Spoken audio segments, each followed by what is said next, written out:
Thank you folks for clicking on the video. If you'd like to be informed when new videos go live, please hit that subscribe button and don't forget to hit that bell notification icon.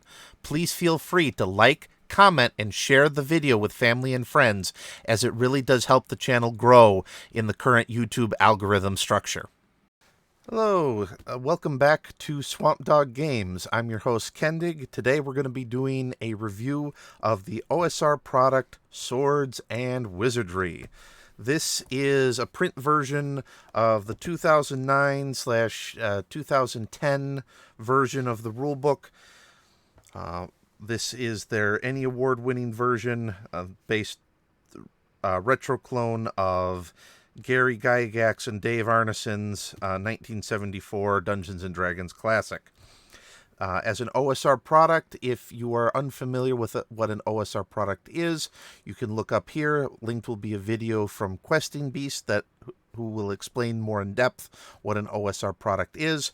But the quick version is an OSR product uses the core fundamental design philosophy of Dungeons & Dragons, courtesy of their open gaming license, to clone or revitalize or clean up older rules versions of Dungeons and Dragons that many people believe are superior to the modern iteration of it, and will publish their own versions under that license. Most OSR products are compatible with each other. I would not say 100%, about 90% compatible with one another. The Game Master, depending upon what type of OSR product you are using, you may have to take a little time to round off that square peg to get it through that hole. But generally speaking, it should be usable with very little finagling of the rule set. There is a updated version of this rule set on Drive-Thru RPG. They have the fourth printing, or the 2011 version, in PDF. That is pay what you want. I highly recommend that you take a look at this rule set. If you like it, please give them a little bit of money. The Frog God Games also has a print box set version of this rule set as well, if you're interested. Diving into the product, get the light so we can see it a little bit better. The cover art has this nice little glossy sheen. It's not the most spectacular cover art that you'll ever see on a booklet, but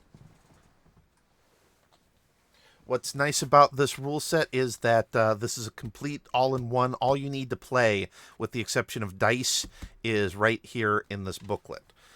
From a size perspective, if you do, this is the Tunnels and Trolls Free RPG Day edition. As you can see, a little thicker than that, but still easily holdable size for an RPG. That's not, you don't need all 3 books that Dungeons & Dragons requires you to buy to be able to start jumping headfirst into this game. And if you've ever seen the Pathfinder, which still doesn't even have the monsters in it, how thick that book is, this is still quite a space saving. Another comparison from my own personal favorite OSR style game, from Castles and Crusades. If you do a comparison, Castles and Crusades, this is the player book. This doesn't have the monsters in it. This is missing some material that is optional but could be useful. That's in the Dungeon Master's Guide. All 3 of those books are about this thick as well. You can see again, Swords and Wizardry comes in at a significantly smaller size and is completely usable by itself right out of the box. Overall, the book is 144 pages long. That includes the legal documentation as well, some appendices information. So it is a very short, concise book with all the material that you need to play.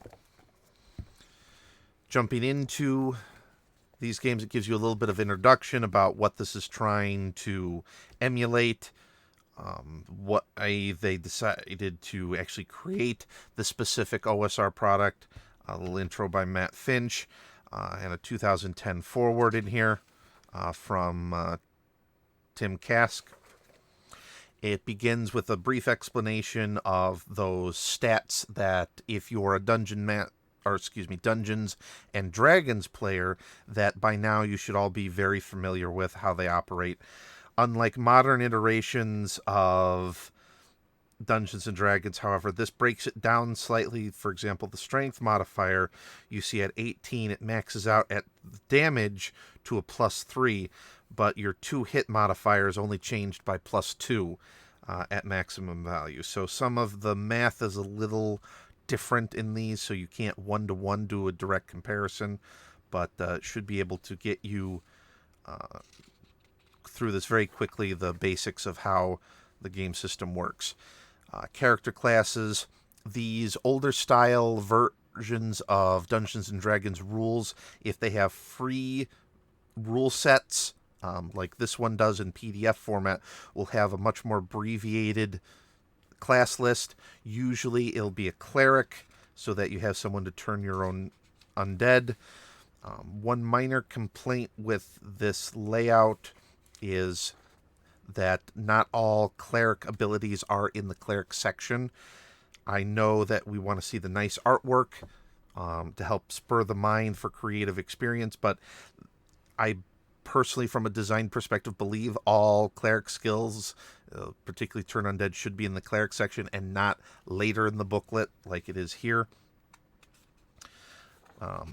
You'll usually have your fighter class in these adventures and what they're capable of doing. Instead of a wizard or sorcerer, you usually just have the generic magic user. This one is a small little throwback to older styles. You used to also like name your levels, so if you would have titles based upon the abilities of your class, this one breaks down when you hit level 11 you're a wizard, and then after you hit level 18 you're an archmage. Then generally you're thief, because you need someone to disable all the traps and to backstab for you, your enemies. Unlike some OSR products, this one still keeps race and class separate.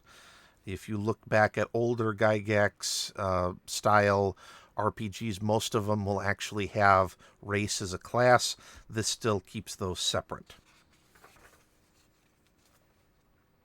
Alignment, using the older alignment system where it's less your character's personality and more designed to facilitate what general realm value system your character has, more so than a personality trait.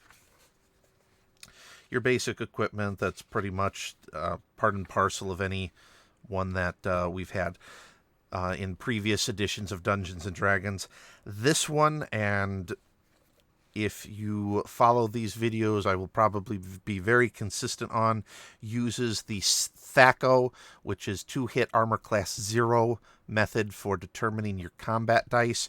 I am not a fan of that system. I understand how it works.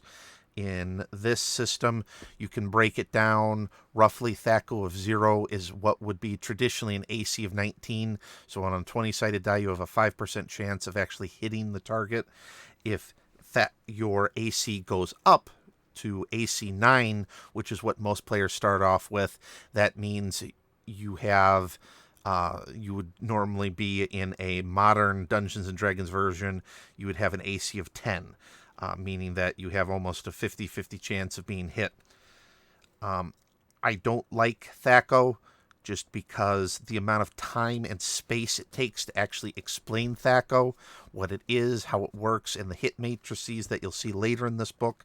I think the Ascending Armor Class system is easier to explain to new folks, easier to understand intuitively. The math gets easier, particularly when you start messing with then THAC0s that are larger than 9, and when you start getting into negative AC numbers with THAC0, I much prefer the ascending style armor class system for that reason.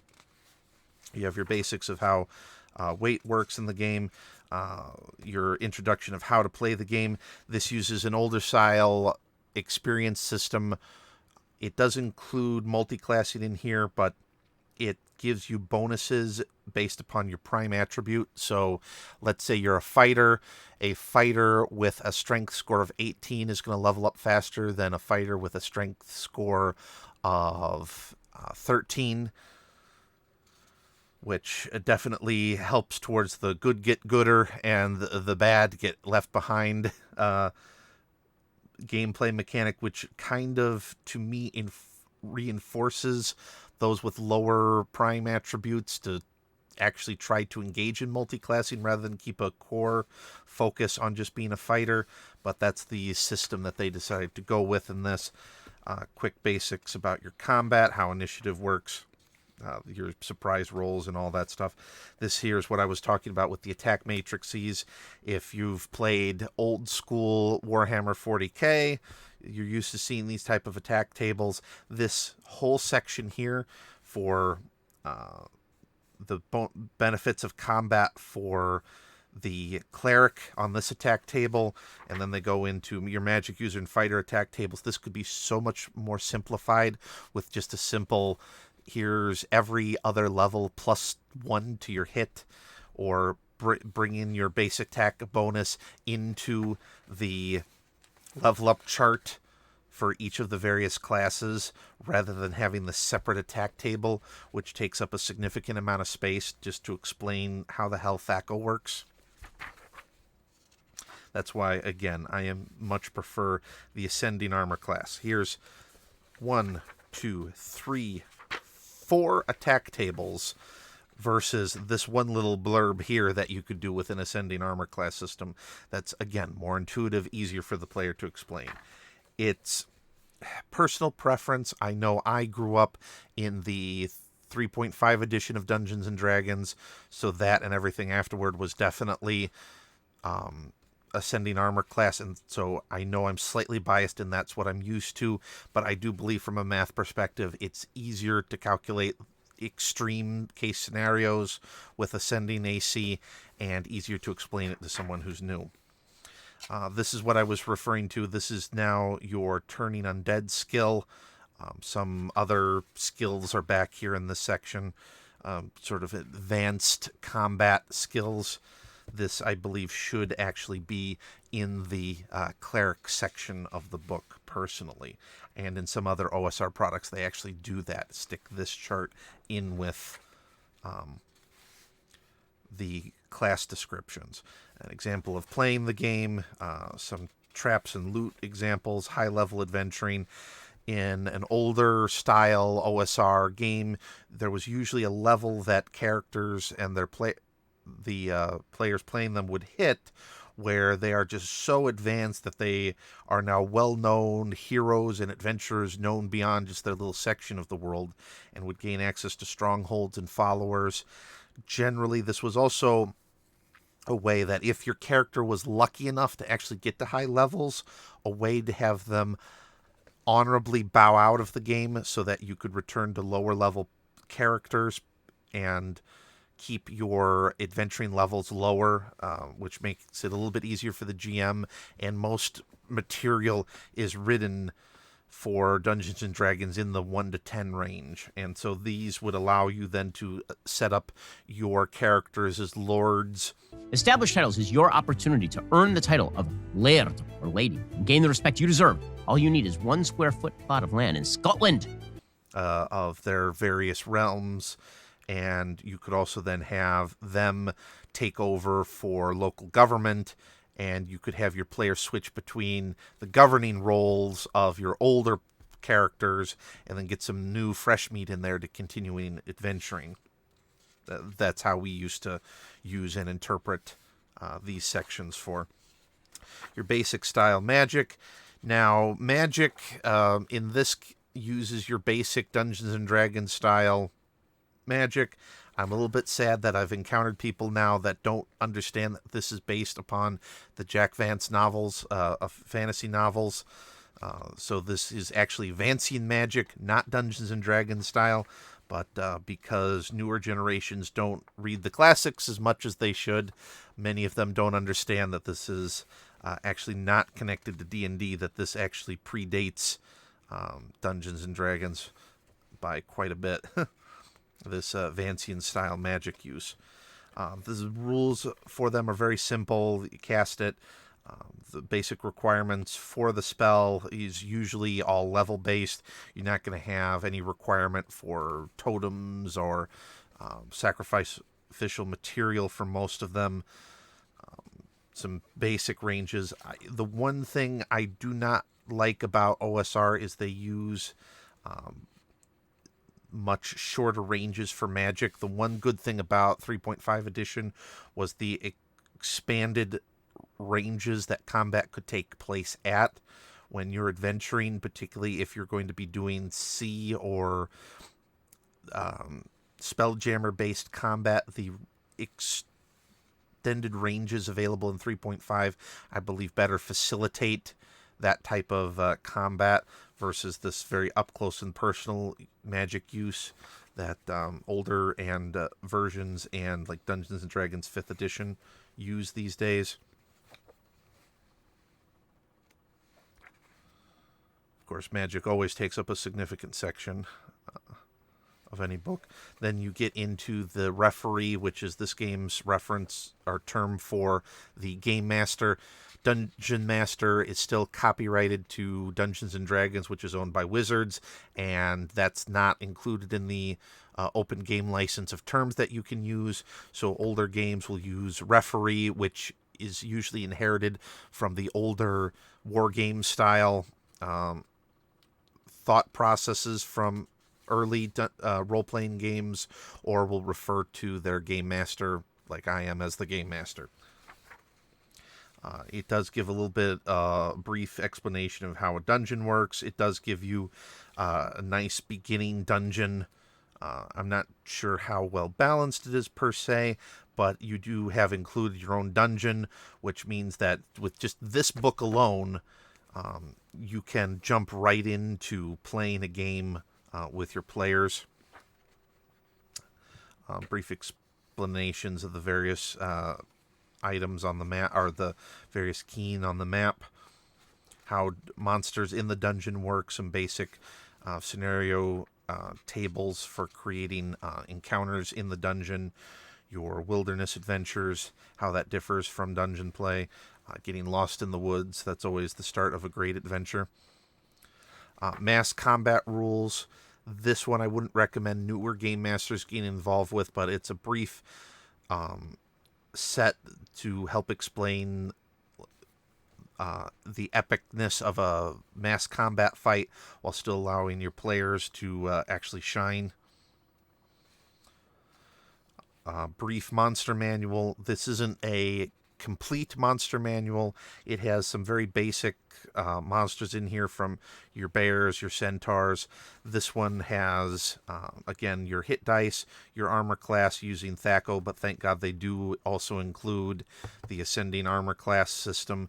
I just, again, wish that they would drop THAC0 and go fully to an ascending armor class. The attacks you get, any special magical abilities, 9 foot or 9 square move range.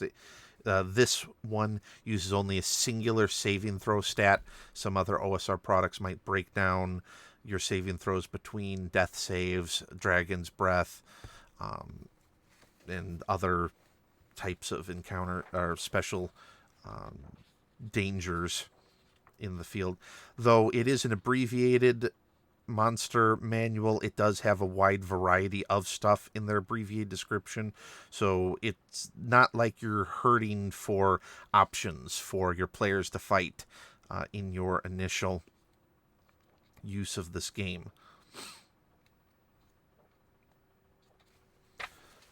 Monsters by challenge level.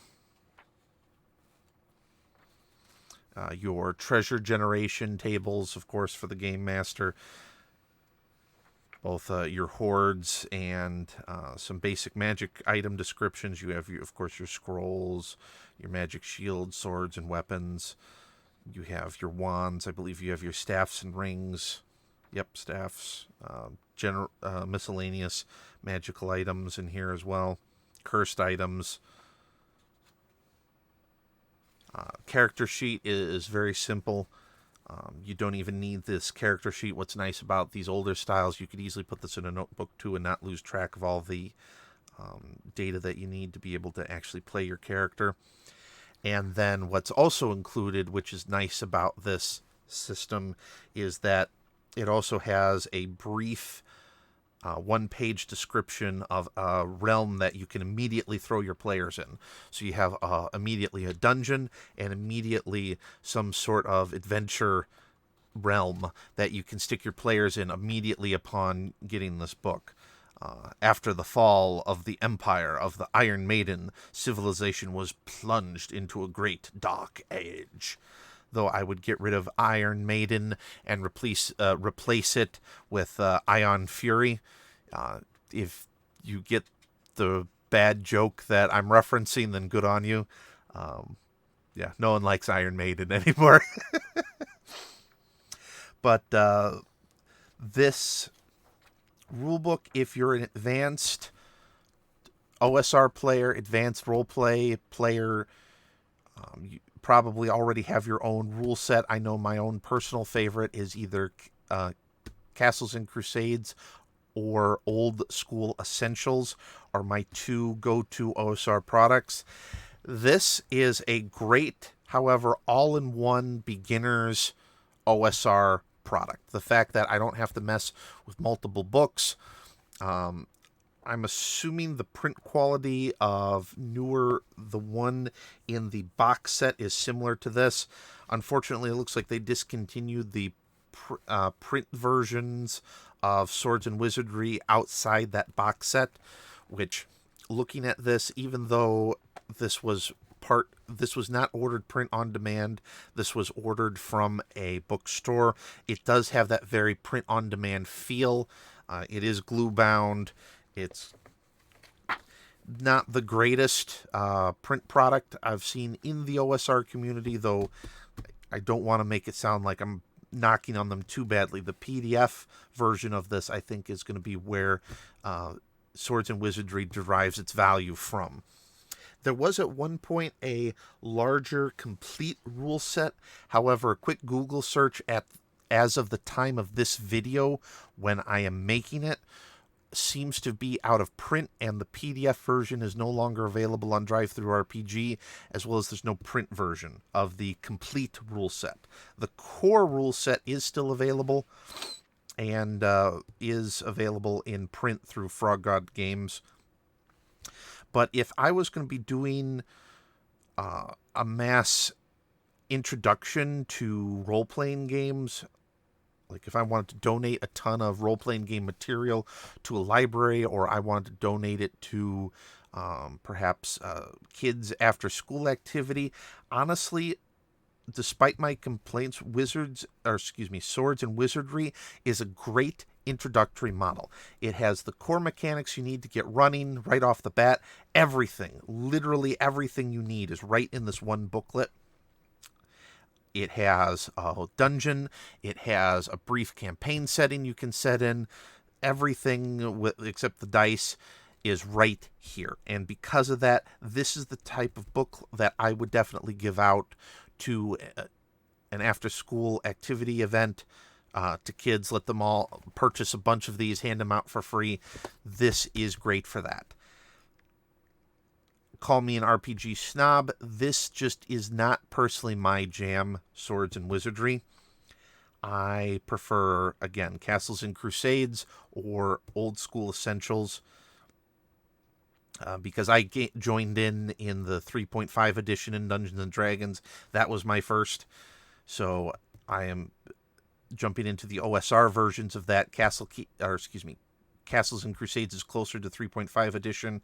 And then if I want that really old school feel, Old School Essentials is definitely my jam. But neither of those are complete products that you can just play off of one book. You really do need multiple books. And so this really is a great beginner's guide. And again, totally free on DriveThruRPG, at least as of the making of this video. And if I could get like a bunch of cheap print-on-demand versions of this, it would be worth handing out to people as their first RPG adventure, particularly to game masters, since everything you need is in the small book, fits in the shelf easily, nothing too crazy. Now, as far as like a traditional rating system, I'm not going to do a 0 through 5. This is aimed at, to me, older school, my first RPG type players. If you are already established in OSR and this isn't how you got into it, and this isn't what you've already been playing and your jam, I would recommend probably not buying this until you look at the free PDF and decide that this is your jam. But that's all for this episode of Swamp Dog Games reviews old RPG products. I need to figure out a better name for the series. If you like this video, please hit the like button. Please subscribe to the channel. That helps us through the YouTube algorithms get out there so more people can see this video content. If you would like to interact with me directly, message me, just see what type of random crap I'm up to in a day, you can go down into the link. If you go to trip118.tv, it'll take you to my locals page where you can see content before it is posted on YouTube, as well as interact with me directly. Other than that, I look forward to seeing you the next time. Thank you for watching. Have a good weekend, and remember, get some RPG in your life.